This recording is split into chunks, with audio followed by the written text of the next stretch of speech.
Olá, meu nome é Andréa Schaefer e essa é uma aula de Sociologia. Era Vargas. Já vimos anteriormente que a Era Vargas é um período da história em que por 15 anos este país será governado sem interrupções por Getúlio Vargas. Hoje nós vamos falar do governo provisório e do governo constitucional. O governo provisório começa logo depois que o presidente eleito em 1930 é impedido de tomar posse e o vice-presidente é assassinado e uma junta militar se une e dá posse a Getúlio Vargas, e ele entra na presidência da República deste país com a intenção de reorganizar a vida política e econômica do país. Contudo, a realidade, ele vai centralizar o poder, eliminando os órgãos legislativos. Não haviam mais câmaras de vereadores, nem câmaras de deputados estaduais e nem câmaras de deputados federais. Coloca os militares em alta, e isso nomeando eles para cargos importantíssimos.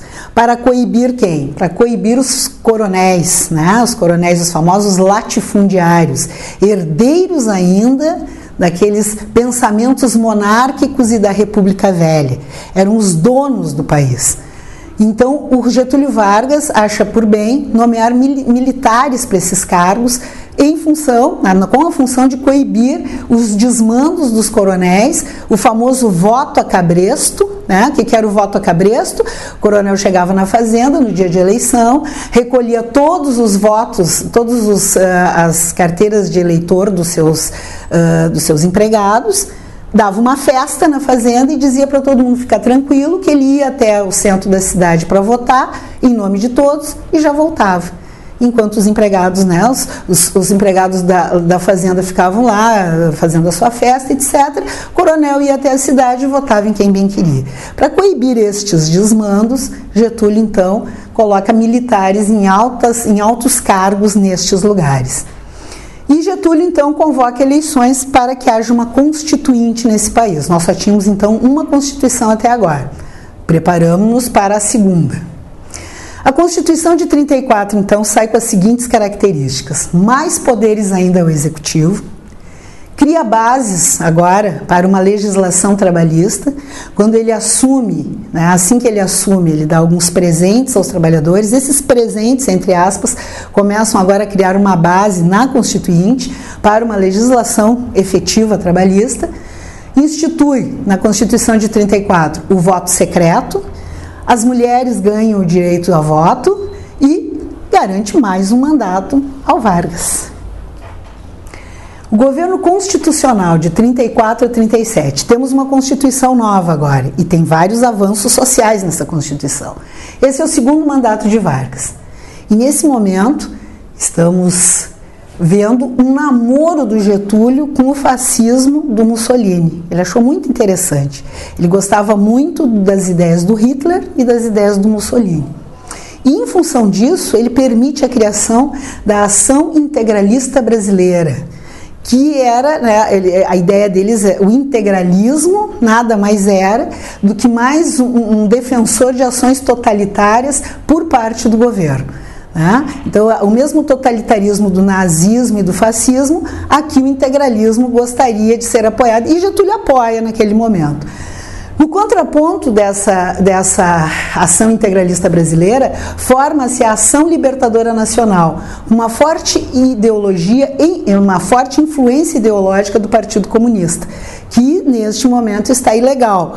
Contudo, as pessoas, os comunistas estão livres, não estão presos nesse momento, mas o Partido Comunista é ilegal.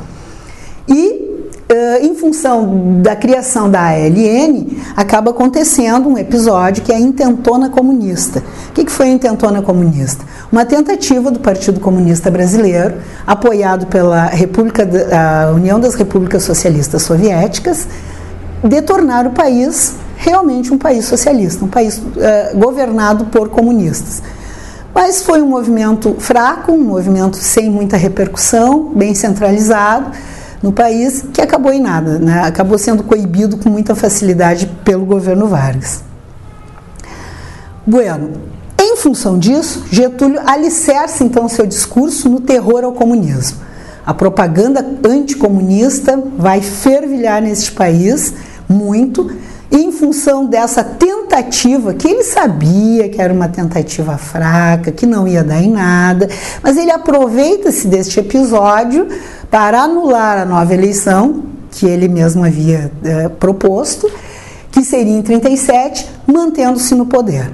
Junta-se a isso um plano Cohen. Esse plano Cohen seria então um plano, uma ideia, né, dos comunistas assumirem o poder, então que teria sido encontrado esses papéis com diretrizes, com organizações, como é que se daria essa tomada de poder, e que se descobre anos depois que eram os próprios integralistas. Os próprios integralistas forjaram esse documento para mostrar na mídia e para o povo brasileiro que sim, corríamos um grave risco de nos transformarmos num país comunista. Vargas anula a Constituição de 34 e dissolve o poder legislativo. Gostou? Comenta, curte, compartilha. E tem mais sobre isso nas aulas de história do Digão e do Gabriel. Não perde, criatura. Vai lá e presta atenção, criatura. Até mais.